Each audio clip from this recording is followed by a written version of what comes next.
Hey guys, welcome back to my channel. Let's learn Sanskrit. This is Astha Binjola and today we are going to start our 13th chapter Adhikaran Karak Saptami Vibhakti hai. But before starting this video, let's have a look on the answers of our previous exercise here.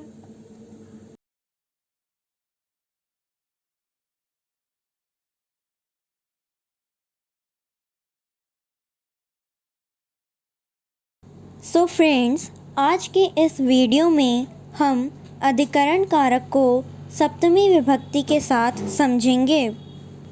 चलिए तो सबसे पहले समझते हैं अधिकरण कारक। आधार को अधिकरण कहते हैं, अर्थात जिसमें या जहाँ पर क्रिया होती है उसे अधिकरण कारक कहते हैं। इसका चिन्ह में और पर होता है तथा अधिकरण कारक के साथ सप्तमी विभक्ति का प्रयोग किया जाता है। जैसे विद्यालय पुस्तकालयः अस्ति, अर्थात विद्यालय में पुस्तकालय है, विद्यालय अर्थात विद्यालय में। चलिए तो अब अधिकरण कारक के कुछ अन्य उदाहरण भी समझ लेते हैं। वृक्षेषु फलानि सन्ति, अर्थात वृक्षों पर बहुत सारे फल हैं, वृक्षेषु अर्थात वृक्षों पर। जनाः वाटिकायां भ्रमन्ति, अर्थात बहुत सारे लोग बगीचे में घूमते हैं, वाटिकायां अर्थात बगीचे में। देवालये देवः वसति, अर्थात मंदिर में देवता निवास करते हैं, देवालय अर्थात मंदिर में। गृहे पाकशाला अस्ति, अर्थात घर में रसोई है, गृहे अर्थात घर में। जले मीनाः तरन्ति, अर्थात पानी में मछलियाँ तैरती हैं, जले अर्थात पानी में। छात्राः पुस्तकालये पठन्ति, अर्थात बहुत सारे बच्चे पुस्तकालय में पढ़ते हैं, पुस्तकालय अर्थात पुस्तकालय में।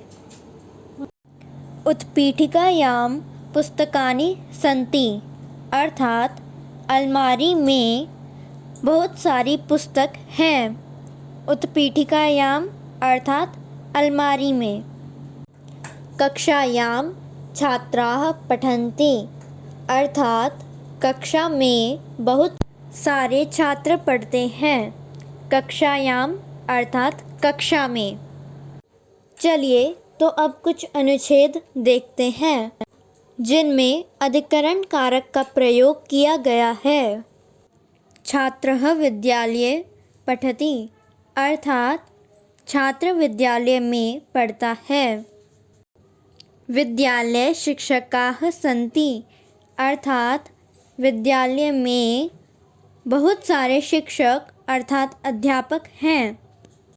सा छात्रेषु स्नीयति, वह छात्रों पर स्नेह दिखाती है।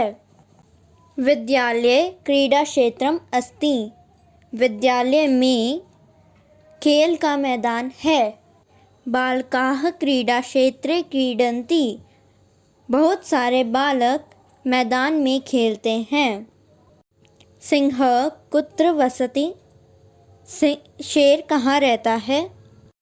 सिंहः गुहायां वसति, शेर गुफा में रहता है। पशवः कस्मिन् वसन्ति, पशु किसमें रहते हैं।